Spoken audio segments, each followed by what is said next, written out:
ኡስታዝ ካሚል ቤትና መኪና ተገዝተላቸው እስራኤል በአሁኑ ወቅት ሁለት ከባድ በሆኑ ተፈጥሮ አደጋዎች እየተመታች ትገኛለች። ለነሱ ነገር ልንገራችሁ።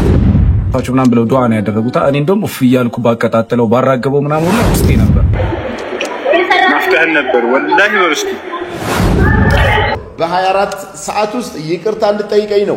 ይቅርታ ማጠይቀኝ ከሆነ ግን በቀጥታ ወደ ህግ እንደሚሄድ ላሳስብልህ ፈልጋለሁ። السلام عليكم ورحمة الله تعالى وبركاته ود የተከበራችሁ የኑር ፋሚሊዎች እንዴት አላችሁ? ዛሬም እንደተለመደው በአዳዲስ አነጋጋሪ በሆኑ ቪዲዮዎች ተመልሰን ተገናኝተናል። ኡስታዝ ካሚል ጦሃ ኡስታዛችን እንግዲህ የመኪና ስጦታ ተሰጥቷቸዋል። በጣም ደስ የሚል ዜና ነው። በሌላ መረጃ ደግሞ በእስራኤል የተከሰተው ሰደድ እሳት እንግዲህ እስካሁን መብረጃ የለውም ማቆም ያጥቷል ማለት ነው። እነሱም የድረሱልኝ ጥሪ በማሰማት ብዙ የአውሮፓ ሀገራት ያላቸውን ቴክኖሎጂ ሁሉ ተጠቅመው እንግዲህ እስራኤልን ከእሳት ሰደድ እሳቱ ለማትረፍ ያላቸውን ጥረት ያደረጉ ነው። ሰደድ እሳቱን ለማጥፋት በሚታገሉበት ሰዓት እንግዲህ የአውሎ ነፋስ ደግሞ ተከስቶ አውሎ ነፋሱ እሳቱን እያባባሰው በከፍተኛ ደረጃ ላይ ነው ያሉት። እንግዲህ ግራ ገብቶኛል ያ ጀማዓ ምን ማለት እንዳለብኝ አላቅም። መጣላችሁ ልበል ወይስ መጣባችሁ ልበል? መጣላችሁ ለምትወዱትና ለምታከብሩት፣ መጣባችሁ ደግሞ እንግዲህ ለምትጠሉት ሰዎች ማለት ነው። ኡስታዛችን ኡስታዝ ሁሰይን እንግዲህ ወደ ላይቭ እንግዲህ ተመልሷል። ወደ ንጽጽር ዳዕዋው እንግዲህ ተመልሷል ማለት ብዙ ሽልማቶችን ከወሳሰደ በኋላ ተመልሶ ከች ብሏል። ሌሎችም አዝናኝና አስተማሪ ቪዲዮዎችን ወደ እናንተ ይዤላችሁ ቀርባለሁ። ቪዲዮውን ላይክ ሰብስክራይብ ያደረጋችሁ ቪዲዮውን ጀምሩት። ቀጥታ ወደ ዛሬው ኡስታዝ ካሚል ቤትና መኪና ተገዛላቸው። ከ3 ወር በፊት ኡስታዝ ካሚል እንግዲህ እዳ ውስጥ ነበሩ። ታዲያ በደጋግ ሙስሊምና ወንድም እህቶች ያ እዳ ተከፍሎላቸው ይሄው አሁን ላይ መኪናና ቤት ተገዝቶላቸዋል።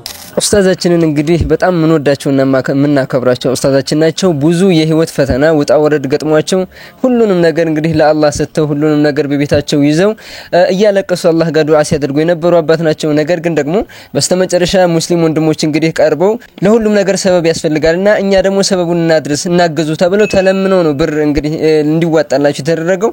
አልহামዱሊላህ ለኩልህን እንግዲህ አሁን ላይ ቤትም መኪናም ተገዝቶላቸዋል ማለት ነው። በጣም ደስ የሚል ዜና ነው። አላህ ያቆያቸው ኸይር ስራቸውን ደግሞ አላህ ያብዛላቸው። አሁን እዚህ በኋላ በሰፋፊ ዳዕዋ ስራዎች ኡስታዛችንን እንጠብቃለን ማለት ነው ኢንሻአላህ። ወደ ቀጣይ ቪዲዮ እስራኤል በአሁኑ ወቅት ሁለት ከባድ በሆኑ ተፈጥሮ አደጋዎች እየተመታች ትገኛለች። ለነሱ ነገር ልንገራችሁ። የመጀመሪያው አደጋ እንግዲህ ሁላችንም እንደምናውቀው የሰደድ እሳት ነው። ይህም የሰደድ እሳት እጅግ በጣም የተስፋፋ ይገኛል። በአሁኑ ወቅት ከ8 በላይ የሚሆኑና ስፋት ያላቸው የሰደድ እሳቶች ናቸው እንግዲህ በመላው እስራኤል የተነሱት። የእስራኤል መንግስትም አሁን እንደተናገረውና እንዳሳወቀው ከሆነ የዓለም ህዝብን ትብብር ፈልጋለሁ እነዚህን እሳቶችን ለመቆጣጠር። እሳቶችን በአሁኑ ወቅት ወደ ከተማቸው እያመራ እንደሆነና የከተማቸው ሰዎች እንግዲህ ከተሞቻቸውን ለቀው እንዲወጡ የተነገረ ይገኛል። ከዛ ውስጥም አንዱ እንግዲህ ኢየሩሳሌም ወይም የእስራኤል ዋና ከተማ አንዷ ነች ማለት ነው። ብዙዎችም ያለ ሀገራት እንግዲህ የእስራኤልን እሳት ለመቆጣጠር እንግዲህ አይሮፕላናቸውን ጨምረው ወደዛ እየላኩ ይገኛሉ። ነገር ግን እሳቱ በአሁኑ ወቅት እጅግ በጣም እየተስፋፋና እየሰፋ መጥቷል። የእስራኤልን ጠቅላይ ሚኒስትር እንደተናገሩት ከሆነ በዚህ እሳት ሪስክ ውስጥ ከገቡ ከተሞች መሃል አንደኛው ኢየሩሳሌም ወይም ጀሩሳሌም ነች ብለው ተናግረዋል። ታዲያ ከባድ የሆነ የሰደድ እሳት እንግዲህ የእስራኤልን አይዲኤፍን እያጠቃ ይገኛል። በአሁኑ ወቅት እንደምትመለከቱ እንግዲህ በአንድ የወታደር ካምፕ ውስጥ እሳት ተነስቶ ከእሳቱ ለማምለጥ ወታደሮች ሲሯሯጡ የሚያሳየው ቪዲዮ ነው። ቴሌግራም ላይ ፖስት አደርግላችኋለሁ እሱን ቪዲዮ ከፈለጋችሁት ማለት ነው። ይህ ብቻ አይደለም፣ ታንኮቿ በሰደድ እሳት ሲያያዙ የሚያሳይ ቪዲዮ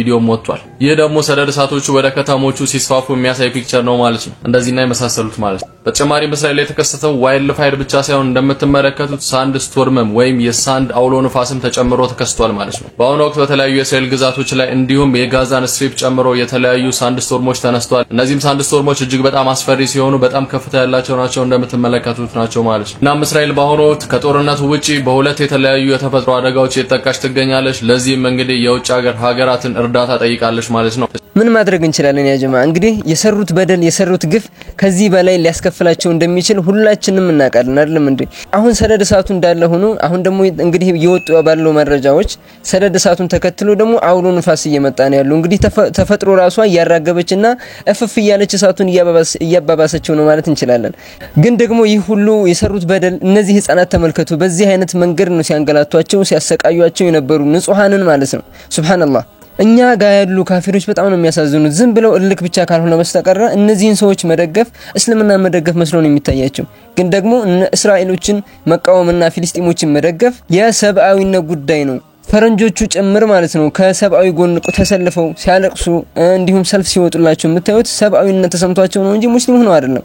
ይህ የፍልስጤሞች ጉዳይ የሰብአዊነት ጉዳይ ነው እንጂ የሌላ ጉዳይ አይደለም። በንጹህ ነፍሶች ላይ እሳትን ሲያዘንቡ በህፃናት ለቅሶ ሰርገው ሲጋቡ ማንስ ምን ያመጣል? ማንስ ሊጠይቀን? በሚል ድንፋታቸው ሲገሉ ሌት ተቀን የሚያመጣው ማመጣ የመጣው መጣ በሳት አንገብግቦ ለቅሞ የሚያስወጣ እንዲህ ነው ከድሮም አንድየው ሲቆጣ እናዝንልሽ ነበር ባትሆኚ ደመኛ ደማችን ነውና ጦቢያው ያርበኛ ወራሪ ሲቃጠል ይመቸናልኛ ሰሞኑን እስራኤል ላይ በተነሳው ሰዓት የተሰሩ ቪዲዮዎችንና ኮሜንቶችን አየውና ኮሜንቶቹ ላይ ሲገባ ስድማት ነው ያለው እንዴት እስራኤሎች ላይ ጨምርባቸው ትላላችሁ እስራኤሎችን አላህ ያጥፋቸው ለምን ትላላችሁ እና የሚሉ ኮሜንቶችን አየው እናንተ ቆይ ያ ሁሉ ጻራት ሲሞት ያ ሁሉ ቦምብ ሲፈነዳ ያ ሁሉ አውሮፕላን ሊያጋያቸው እነሱን ሲመጣ ምንም ያላላችሁ ደብል ስታንዳርድ የነበራችሁ ሰዎች ዛሬ እስራኤል ላይ ሳተነሳ ምናምን እንደውም እኔ ማለት ነው እነሱ ጥሩ ሰዎች ናቸው አላህ ያጥፋቸው ምናምን ብለው ዱዓ ነው ያደረጉት እኔ እንደውም ኡፍ ይያልኩ ባቀጣጥለው ባራገበው ምናምን ሁላ ውስጤ ነበር ይሄንን ቪዲዮ ሊያስመጡት ስለሚችሉ ሼር ኮፒ ሊንክ በደንብ አድርጉት ፎሎ ማድረጋችሁን አትርሱ አንተ እንኳን እፍ ብለህ ባታራገበው ተፈጥሮ ራሷ ያራገበች ያቃጠለቻቸው ከላይም ከታችም ያቃጠለቻቸው ስለሆነ ችግር የለውም ግን ደግሞ እኛ ጋር ያላችሁ ካፊሮች ሱብሃንአላህ ራሳችሁን ተመልከቱ ፍልስጤሞችን መደገፍና እስልምናን መደገፍ ለየቅል ናቸው ሱብሃንአላህ እስራኤል ሀገር ጭምር ማለት ነው ብዙ ሙስሊሞች እኮ ነው ያሉ ሱብሃንአላህ ከክርስቲያኖች በላይ ከ30% እስከ 25% የሚገመቱ ሙስሊሞች አሉ እስራኤል ሀገር ጭምር ማለት ነው ኢየሩሳሌምና በቴል አቪቭ ጨምሮ ብዙ ሙስሊሞች ነው ያሉት እነዛ ሙስሊሞች አላህ ይጠብቅ ነገር ግን ኮሜንት ላይ የገባችሁ እውነት ሰብአዊነት የተሰማው ሰው ለማስመሰላት ሞክሩ እናቃለን ምን እንደሆነ ጉዳዩ ማለት ነው የሰብአዊነት ጉዳይ ከሆነ ከእስራኤል በላይ ፍልስጤሞች ናቸው የሚያሳዝኑት ምክንያቱም ደግሞ ሰው ሰራሽ በሆነ በቦምብ እየጋዩ ያሉት እየተንገላቱ ያሉት እነሱ ስለሆኑ ማለት ነው ናፍቀህን ነበር ወላሂ ወርስቲ ናፍቃችሁ ነበር ያ አላህ ከምሽቱ 2 ሰዓት እንነሳለን ከምሽቱ وهم ونجواهم بلى ورسلنا لديهم يكتبون قل إن كان للرحمن ولد فأنا أول العابدين سبحان رب السماوات والأرض رب العرش عما يصفون